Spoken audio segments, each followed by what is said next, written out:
अस्सलाम वालेकुम everyone, this is Laiba Abbasi और आप देख रहे हैं देसी टीवी यूएसए पे मेरा शो जिसका नाम है cricket capsules by Laiba Abbasi. ना सिर्फ ये बल्कि देसी टीवी यूएसए और DTV दो ऐसे प्लेटफॉर्म्स हैं जो आपको मिल के है, दोनों चैनल्स जो हैं वो आपको दुनिया भर में क्या हो रहा है latest updates covering from the entire world वो आपको जो है डिफरेंट लैंग्वेजेस में प्रोवाइड करता है। हर तरह की लैंग्वेज होती है उसमें, तो आप श्योरली उस एक भी वीडियो पे या एक भी एपिसोड पे या किसी भी कंटेंट पे आप मिस आउट नहीं करना चाहते होंगे। तो इस केस में ज़रूरी ये है कि आप अपना इस चैनल के साथ, इन दोनों चैनल्स के साथ जो है वो अपना एक ताल्लुक जो है वो रीबिल्ड करें या बिल्ड करें, ठीक है, क्योंकि आप जो है ताकि आप जो है वो आपके अपनी भलाई के लिए होगा, ताकि आप दुनिया में क्या हो रहा है उसके साथ जो है अपने आप को एक तरह से लिंक्ड इन रख सकें कि आपको पता हो कि अच्छा ठीक है, दुनिया के इस हिस्से में ये हादसा हुआ है, दुनिया के इस हिस्से में ये पॉजिटिव इम्पैक्ट आया है, वो नेगेटिव इम्पैक्ट आया है। So just to have in connection with what is happening all over the world, it's very important to subscribe this YouTube channel। तो पहले तो आप इस चैनल को सब्सक्राइब कर दें और बात करते हैं कि आजकल जो मौसम है वो किस तरह का हुआ है। फिर ऑब्वियसली रमज़ान भी हो रहा है, रमज़ान भी चल रहा है, तो बड़ा ही एक जिसे कहते हैं सुस्ती सी है कि मतलब कोई काम करने का आपका दिल नहीं करता है एंड यूर ऑलवेज लाइक कि यार सुस्ती हो रही है, सोना है, नींद नहीं पूरी हो रही। स्पेशली यूनिवर्सिटी स्टूडेंट्स, उनका हमेशा से यही मसला रहता है कि यार नींद पूरी नहीं हो रही। अभी वो बेचारे सहरी करके सो ही रहे होते हैं नमाज वगैरह पढ़ के कि उनकी जो है यूनिवर्सिटी का टाइम हो जाता है and this is how they end up मतलब being so lethargic at the end of the day. तो उसके लिए ज़रूरी है कि आपको पूरे दिन में कुछ इंटरटेनिंग सुनना होता है, देखना होता है, और वो इंटरटेनिंग सुनना और देखना आपको सिर्फ एक चैनल पे मिलेगा और वो है देसी टीवी यूएसए, ठीक है। तो इस प्रोग्राम को ज़रूर देखें, इस पर कमेंट्स करें आपको क्या लगता है कि रमज़ान इस दफ़ा किस, क्योंकि ऑब्वियसली अब गर्मी भी आ गई है, तो गर्मी और वो जो एक ना खाना पीना पूरे दिन के लिए आप फास्ट पे होते हो, तो फिर उस चीज़ में होता है ये, उस सिचुएशन में होता है कि आप बहुत सुस्त हो जाते हो, फिर आप बहुत लेथार्जिक और लेज़ी फील करते हो, कुछ करने का दिल नहीं करता। आप लोग मुझे कमेंट्स में ज़रूर बताइएगा कि आप लोगों को कैसा लग रहा है, क्या आप लोगों की रूटीन वैसी ही है या उसमें कोई बदलाव आया है, और अगर आया भी है तो वो पॉजिटिव बदलाव है या नेगेटिव बदलाव है। Do tell me in the comments below. अब आपको पता है कि पाकिस्तान सुपर लीग जो है उसके सफ़र का इख्तिताम जो है वो हो चुका है, ठीक है। PSL सीज़न 9 के जो विनर्स हैं वो इस्लामाबाद यूनाइटेड को ठहराया गया था, और इसी तरह से जो है वो पाकिस्तान सुपर लीग की जर्नी जो है सीज़न 9 की वो ख़त्म हुई। लेकिन हर टूर्नामेंट के एंड पे अवार्ड्स मिलते हैं डिफरेंट प्लेयर्स को, हर टूर्नामेंट के एंड पे एक टीम ऑफ द टूर्नामेंट बनाई जाती है। तो पाकिस्तान सुपर लीग सीज़न 9 की वो टीम ऑफ द टूर्नामेंट क्या थी? Well let me tell you. इस टीम ऑफ द टूर्नामेंट में जो कैप्टन है वो शादाब खान को रखा गया है, ठीक है, और इसके अलावा जो ओपनिंग बैट्समैन हैं वो हैं साइम अयूब और बाबर आजम, ठीक है। उसके अलावा फिर उस्मान खान आएंगे to bat at number 3। To bat at number 4 हमारे पास इफ्तिखार अहमद हैं। फिर 5th नंबर पे हमारे पास इमाद वसीम है। 6th नंबर पे हमारे पास है इरफान खान नियाजी फ्रॉम कराची किंग्स। 6 हो गया। 7 नंबर पे हमारे पास है क्रिस जॉर्डन, ठीक है। 8 नंबर पर हमारे पास है डेविड विली। 9 पे हैं उसामा मीर। 10 पे है नसीम शाह, और 12th मैन के तौर पर जो है वो मोहम्मद रिजवान को रखा गया है। सरप्राइजिंगली अब आप सोच रहे होंगे कि मोहम्मद रिजवान ने तो बहुत ज़बरदस्त कप्तानी की, ठीक है, और उन्होंने अपनी टीम को भी फाइनल में जगह दिलवाई, बट द पॉइंट इज़ कि it's not about captaincy, it's about batting. और मोहम्मद रिजवान की इस साल इस सीज़न में पाकिस्तान सुपर लीग में परफॉर्मेंस जो है वो एज अ बैटर डाउन थी। It was average, it was not best, इसीलिए उनको जो है वो एज अ 12th मैन रखा गया है। यही अगर यहाँ पे वो जो है यहीं अगर यहाँ पे वो ट्रॉफी लिफ्ट कर देते फॉर मुल्तान सुल्तान, तो player of the captain of the team of the tournament जो है वो शादाब खान के बजाय मोहम्मद रिजवान को बनाया जाता है। लेकिन यहाँ पे जो है वो शादाब खान को प्रेफर किया गया ओवर मोहम्मद रिजवान। यहाँ पे अगर अवार्ड्स की बात करें तो bowler of the tournament Usama Mir को दिया गया है। Batter of the tournament Usman Khan को दिया गया है। Wicket keeper of the tournament Azam Khan from Islamabad United को दिया गया है। और प्लेयर ऑफ द टूर्नामेंट जो है वो किसको मिला है भाई? वो मिला है शादाब खान को, द विनिंग कैप्टन को जो है वो प्लेयर ऑफ द टूर्नामेंट का टाइटल का अवार्ड मिला है। और emerging player of the tournament जो है उसका अवार्ड इरफान खान नियाजी को मिला। और क्यों ना मिले, इस बंदे ने बैटिंग भी अच्छी खासी की, इस बंदे ने फील्डिंग बहुत ज़बरदस्त की, एवरेज भी अच्छी खासी है। तो मतलब एज ए ओवरऑल अगर बात करें, ओवरऑल पैकेज बन के ये बंदा उभरा था, ठीक है। और यहाँ पे ये लेजिट डिजर्व करता था इस अवार्ड का। I am really really really happy कि जो ये डिज़र्व करते थे वो उनको ये मिला है। अब अगर बात करें आप, there are like lots of factors to consider when you are talking about Pakistan super league. तो यहाँ पे पाकिस्तान सुपर लीग का चैप्टर क्लोज हो जाता है। Do tell me in the comments below कि क्या आप सेटिस्फाइड फील कर रहे हो जो भी अवार्ड्स वगैरह हुए हैं, मतलब क्या डिजर्विंग कैंडिडेट्स को उनके अवार्ड्स मिले या नहीं मिले। Do tell me in the comments below, ठीक है ना। कि मैंने आपको हमेशा कहा है और मैं ये स्ट्रैटेजी अपनी हर वीडियो में, हर एपिसोड में डिस्क्लोज करती हूँ कि जो बंदा रेगुलरली कमेंट्स करेगा ही और she will get a chance to record a show with me, ठीक है। टॉपिक भी उसकी अपनी मर्जी का होगा। तो यहाँ पे आपने स्ट्रैटेजी पर अमल दरामद करते हुए आप इस स्ट्रैटेजी को फॉलो करें, so you can be able and I can be able to show a record together, ठीक है। अब बात करते हैं अपने दूसरे टॉपिक के बारे में। दूसरा टॉपिक कौन सा भाई? दूसरा टॉपिक है बांग्लादेश वर्सेस श्रीलंका राइवलरी के बारे में। अब आपको भी पता है, मुझे भी पता है कि जिस तरह से इंडिया वर्सेस पाकिस्तान की राइवलरी है, उसी तरह से बांग्लादेश वर्सेस श्रीलंका की राइवलरी है, ठीक है। अब उसी तरह से नहीं, लेकिन ये उस लेवल तक आ रही है। और इनकी राइवलरी इतनी ज़्यादा कोई ख़तरनाक, जिसे कहते हैं ना, कोई अखीर किस्म की ख़तरनाक राइवलरी है कि मैं आपको बता भी नहीं सकती। अब आपको याद होगा कि जब ओडीआई वर्ल्ड कप 2023 जारी था तो उसमें हुआ यह कि जब एंजेलो मैथ्यूज जो हैं, जब वो टाइम आउट हो गए थे तो उस पर शकीब अल हसन ने जो है उनको टाइम आउट करके आउट दे दिया था। And it was actually the first time ever in the history of cricket कि किसी प्लेयर को जो है, किसी बैट्समैन को जो है वो टाइम आउट किया गया था। तो एंजेलो मैथ्यूज जो है वो इस पर बड़ा भड़के थे और वो उस चीज़ को अभी तक लेते रहे। हालांकि बांग्लादेश इस बात को कब कब भूल गया था कि भाई क्या हो गया, हमने तो सिर्फ आईसीसी के रूल को फॉलो करते हुए वही किया है जो हमें करना था। इसमें इतना गुस्सा करने वाली क्या बात है, इतना इसमें इमोशनल होने की क्या बात है? बी प्रोफेशनल, मैच्योर हो जाओ।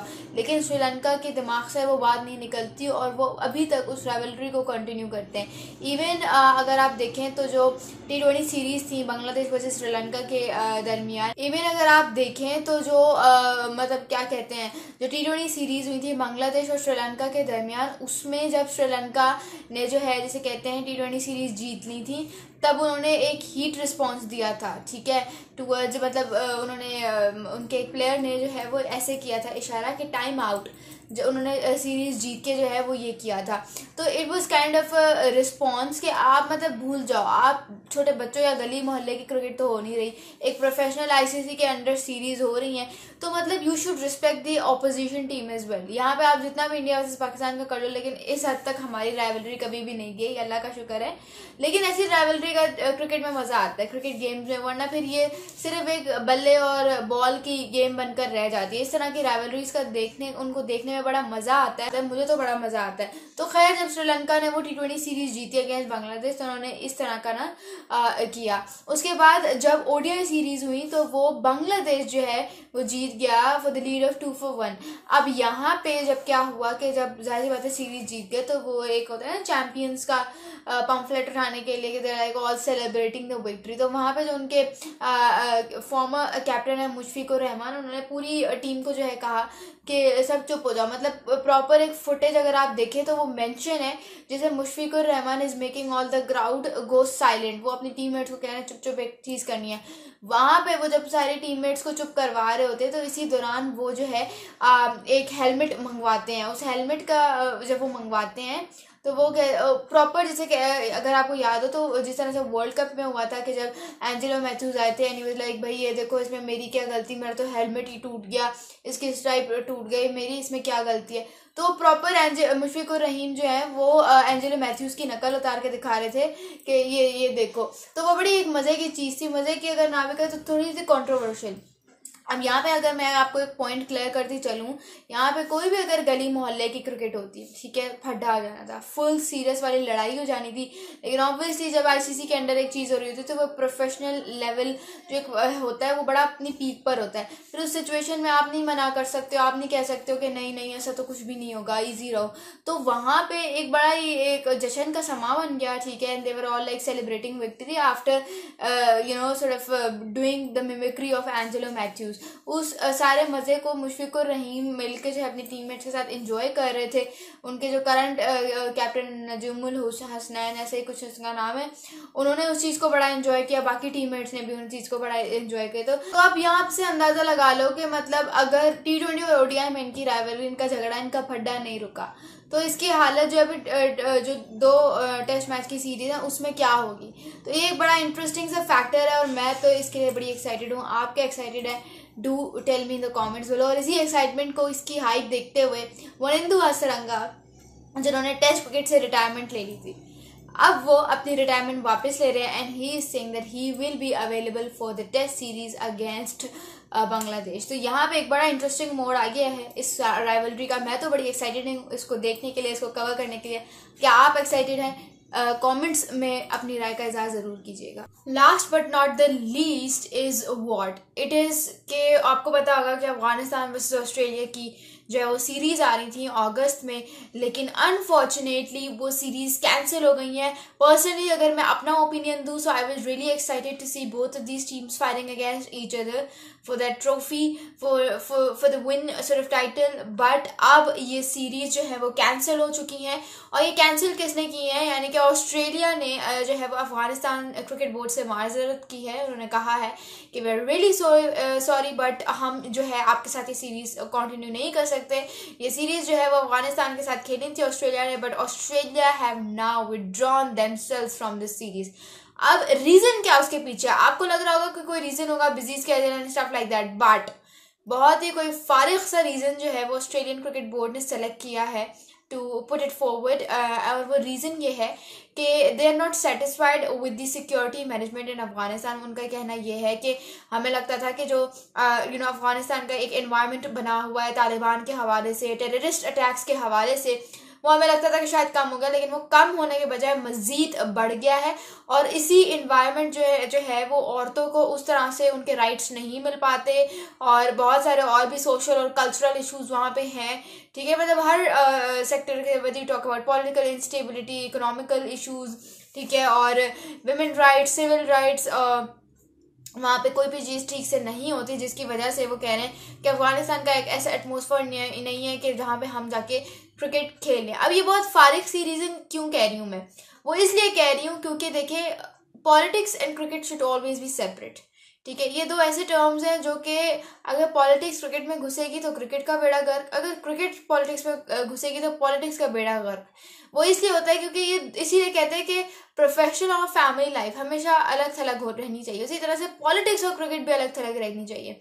ठीक है, जिस तरह से मैं कहती हूँ कि इंडिया और पाकिस्तान की जो राइवलरी है, इसमें हमेशा इंडिया की गवर्नमेंट कोई ना कोई आके फॉर एग्जाम्पल कोई भी तीर चला देती है, जिसकी वजह से India is not able to come to Pakistan and play any sort of bilateral series या इवन कोई टूर्नामेंट भी। वो इसी वजह से है कि इंडिया की गवर्नमेंट रौला डाल लेती है। तो मैं यही कहती हूँ कि इंडिया पाकिस्तान के दरमियान में भी जो क्रिकेट राइवलरी है वो ठीक है अपनी जगह पे, बट पॉलिटिक्स की राइवलरी क्रिकेट में नहीं घुसाया करो। ठीक है, उसी तरह से ऑस्ट्रेलिया को ये बात समझनी चाहिए कि हर जगह के अपने असूल होते हैं, हर जगह के अपने सॉर्ट ऑफ चीज़ें होती है। अब आप कहेंगे जेनोसाइड को सपोर्ट करिए, जेनोसाइड की सपोर्ट करने की बात नहीं है। इट्स अबाउट कि कौन सही है। अफगानिस्तान ने अपनी क्रिकेट को बहुत ज़्यादा इम्प्रूव किया है इंटरनेशनल लेवल पे, यानी कि अगर आप देखें तो they just started their cricket, and if you compare them with the respective teams that have been mind blowing in today's age, लेकिन the point is कि अफगानिस्तान ने अपनी क्रिकेट को इम्प्रूव किया है। They deserve to play bilateral series against world class teams, और सिर्फ उनके पॉलिटिकल और एनवायरमेंटल इशूज़ की वजह से आप उनसे सीरीज़ का कट ऑफ कर देते हो, वो बहुत अनएथिकल हरकत है, ये आपको नहीं करनी चाहिए। ठीक है, तो मतलब मैं एक जगह पे एक टाइम पे कहती हूँ कि यार अगर क्या ही मज़ा आ जाता अगर अफगानिस्तान जो है वो वर्ल्ड कप की गेम में ऑस्ट्रेलिया को हरा देता, so the things would have been completely different. कि अफगानिस्तान ने ऑस्ट्रेलिया जैसी टीम को हरा दिया, और ऑलमोस्ट हरा भी दिया था। अगर वो ग्लेन मैक्सवेल का जो है वो 200 ना आता तो ऑलमोस्ट हार गई थी ऑस्ट्रेलिया। बट वो जो पार्टनरशिप लगी पैट कमिंस के साथ, that totally change the game, it turn the table for Australia. लेकिन द पॉइंट इज़ कि ये बहुत पथेटिक और जो है जिसे कहते हैं गंदा रीज़न है कि आप एक मुल्क के साथ सीरीज़ कट ऑफ कर रहे हो, वो भी सिर्फ इतनी सी बात पे। ठीक है, तो इससे ज़्यादा बदतर बात और कोई हो नहीं सकती। इस तरह से तो हम भी कह सकते हैं कि Aussies do not respect the game of cricket. जीतना सब कुछ नहीं होता, you also need to respect the morality sort of thing. ठीक है, कि आप मतलब पैरों में जो आपने वो ट्रॉफी रखी हुई थी वो कितना कितना जिसे कहते हैं, चाहे आप जितना भी डिफेंड कर लो, but you can not defend that. ठीक है, उन्होंने ट्रॉफी वो जीती है, but it is how it is. और जो ट्रॉफी है that belongs to the game, और गेम जो है वो रिस्पेक्टफुल गेम है, और आप उसकी ट्रॉफी को अपने पैरों के नीचे, मतलब आप गेम से तो बड़े हो नहीं सकते। कोई भी टीम, कोई भी प्लेयर गेम से बड़ा नहीं होता। So this is how it is, this is how you sum it up. उसके अलावा अगर आप बात करो तो एक दफ़ा उन्होंने शराब, जूतों में शराब डाल के पी थी when they one the T20 world cup, वो भी अनएथिकल हरकत है। लेकिन हमने तो नहीं कहा कि ऑस्ट्रेलिया को इस तरह से नहीं करना चाहिए था, क्योंकि हमें पता है उनका कल्चर है, let them do whatever they want to. तो इसीलिए आप किसी के कल्चर में घुस के उसको अपोज या नहीं कर सकते, या उसको रेक्टिफाई नहीं कर सकते। ठीक है, because this is how the world works. हर किसी का अपना कल्चर है, हर किसी के अपने कस्टम्स हैं, आप बीच में घुस के इंटरफेरेंस नहीं कर सकते। आपको क्या लगता है, do tell me in the comments below. और आज ही के साथ इसी के साथ हमारा आज का एपिसोड नंबर 19 यहीं पे वाइंड अप होता है।